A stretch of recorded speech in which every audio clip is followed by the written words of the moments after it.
नमस्कार साथियों। ओम शांति। मैं योगाचार्य गिरीश अधिकारी। साथियों, आज एक नया विषय लेकर आया हूँ, जल चिकित्सा। पिछले व्याख्यानों में हमने जाना था मिट्टी चिकित्सा के बारे में। अब हम जानेंगे जल चिकित्सा के बारे में। साथियों, जल जल क्या है, हमारे जीवन के लिए बहुत ही उपयोगी है, बहुत ही महत्वपूर्ण है। जल के बिना हमारा जीवन जी पाना संभव नहीं है। जल के उपयोग से या जल के प्रयोग से या जल चिकित्सा से हम क्या कर सकते हैं, अपने शरीर के अनेकों प्रकार की क्या है बीमारियों को, रोगों को, विषादी तत्वों को क्या है बाहर निकाल सकते हैं। जल का वर्णन वेदों में, उपनिषदों में, वो अनेक ग्रंथों में मिलता है। इन ग्रंथों में जल का केवल सामान्य परिचय ही नहीं मिलता, जबकि इन वेद शास्त्रों में जल के क्या है चिकित्सकीय गुणों का भी बहुत ही सुंदर वर्णन किया गया है। वेदों में जल को अमृत कहा गया है, औषधि कहा गया है। जल अनिद्रा, तनाव, कब्ज जैसे अनेक रोगों को क्या है आसानी से दूर करता है। कब्ज, हाइपर एसिडिटी जैसे रोगों के लिए क्या है जल बहुत ही महत्वपूर्ण व उपयोगी है। जल चिकित्सा दो रूपों में दी जाती है, ठंडी पानी की जल चिकित्सा व गर्म पानी की जल चिकित्सा। जल का उपयोग अगर हमें क्या है अपने शरीर में गर्मी उत्पन्न करनी है तो हम गर्म पानी का उपयोग अपने शरीर को क्या कर सकते हैं, गर्म कर सकते हैं। अगर हमें बहुत ज़्यादा गर्मी लग रही है तो हम क्या ठंडे पानी का उपयोग कर अपने शरीर को क्या है ठंडा या नॉर्मल कर सकते हैं। जल क्या है तरल है, इसलिए क्या यह सभी प्रकार की चिकित्साओं में उपयोगी है। किसी भी प्रकार की हम चिकित्सा दे क्या है जल उसमें क्या है उपयोगी है, क्योंकि हमारा शरीर क्या है सबसे ज़्यादा हमारा शरीर जल से बना है। हमारे शरीर में क्या 70% क्या है जल की मात्रा है। जल हमारे शरीर के विषादी तत्वों को पसीने के द्वारा, पेशाब के द्वारा, मल के द्वारा, मासिक धर्म के द्वारा क्या करता है पूर्ण रूप से बाहर निकालता है। जल हमारे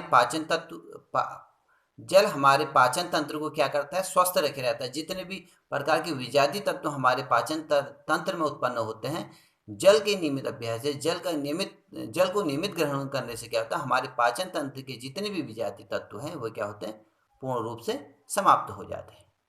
पंच तत्वों में जल का स्थान कौन सा है? चौथा है। सबसे पहले आकाश, फिर वायु, फिर अग्नि, फिर जल तत्व की चर्चा होती है। जल तत्व के बारे में जाना जा सकता है। जल तत्व के अंतर्गत अनेक प्रकार की चिकित्साएं दी जाती है, जैसे कटी स्नान, रीढ़ स्नान, सिर स्नान, मेहन स्नान, नेत्र स्नान, गर्म पाद स्नान, पूर्ण टब स्नान। इसी प्रकार आदि अनेक प्रकार की क्या है जल तत्व चिकित्सा के अंतर्गत अनेक प्रकार के चिकित्सकीय स्नानों का वर्णन जल तत्व चिकित्सा में मिलता है। इसी के साथ जल तत्व चिकित्सा में अनेक प्रकार की चिकित्सकीय पट्टियों का भी वर्णन मिलता है, जिसमें छाती की पट्टी, गले की गीली पट्टी, पेट की गीली पट्टी, जोड़ों में लगाई जाने वाली गीली पट्टी। इसी प्रकार के हैं हमारे शरीर में जितने प्रकार के भी क्या हैं रोग हो जाते हैं, अनेक प्रकार की पट्टियों का भी वर्णन किसमें मिलता है? जल तत्व चिकित्सा में मिलता है। जल तत्व चिकित्सा अपने आप में क्या है बहुत ही उपयोगी जल चिकित्सा है। इसमें किसी भी प्रकार के क्या है खर्च नहीं होता है, और जल का प्रयोग हम क्या है आपातकाल की स्थिति में वो भी कर सकते हैं और दीर्घकाल चिकित्सा भी दे सकते हैं। जैसे अचानक किसी को क्या है चक्कर आ जाता है तो क्या करते हैं हम उसके क्या कहते हैं सिर में क्या है पानी डालते हैं, जिससे क्या वह क्या है मूर्छा अवस्था से स्वस्थ अवस्था में आ जाता है।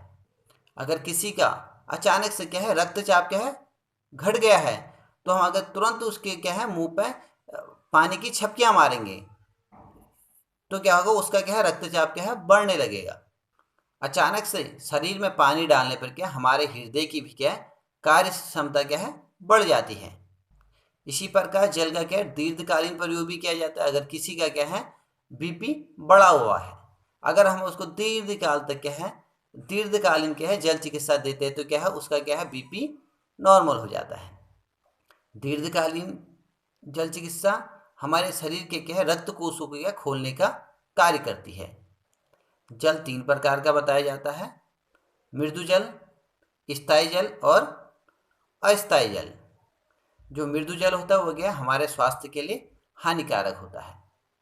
स्थायी कठोर जल हमारे स्वास्थ्य के लिए क्या है बहुत ही लाभकारी है। अस्थायी जल भी क्या हमारे स्वास्थ्य के लिए हानिकारक है। यह क्या है रुका हुआ जल होता है या वर्षा का रुका हुआ जल, या खेतों में जब हम हल जोतते हैं उसके बाद जो पानी जगह जगह रुक जाता है वह क्या है अस्थायी जल है। अब जल क्या है? जल क्या है? जल 2 गैसों का क्या है मिश्रण है, हाइड्रोजन और ऑक्सीजन। सामान्य जल का पीएच मान 7 होता है। आज हमने जाना जल के गुणों के बारे में, जल किस प्रकार चिकित्सा में क्या है उपयोगी है। जल अपने आप में बहुत ही उपयोगी है। जल तत्व चिकित्सा का वर्णन वेद शास्त्रों में भी मिलता है। आज हमने जाना कि जल क्या है, उसके गुण क्या है, वह किस प्रकार चिकित्सा के रूप में कार्य करती हैं। कल हम जानेंगे जल चिकित्सा के अंतर्गत जो चिकित्साएं कराई जाती है किस प्रकार कराई जाती है, उन चिकित्साओं में हम किस प्रकार थेरेपी देते हैं और किस प्रकार के हैं मरीज को लाभ मिलता है। आज का हमारा व्याख्यान यहीं पर समाप्त होता है। नमस्कार। ओम शांति।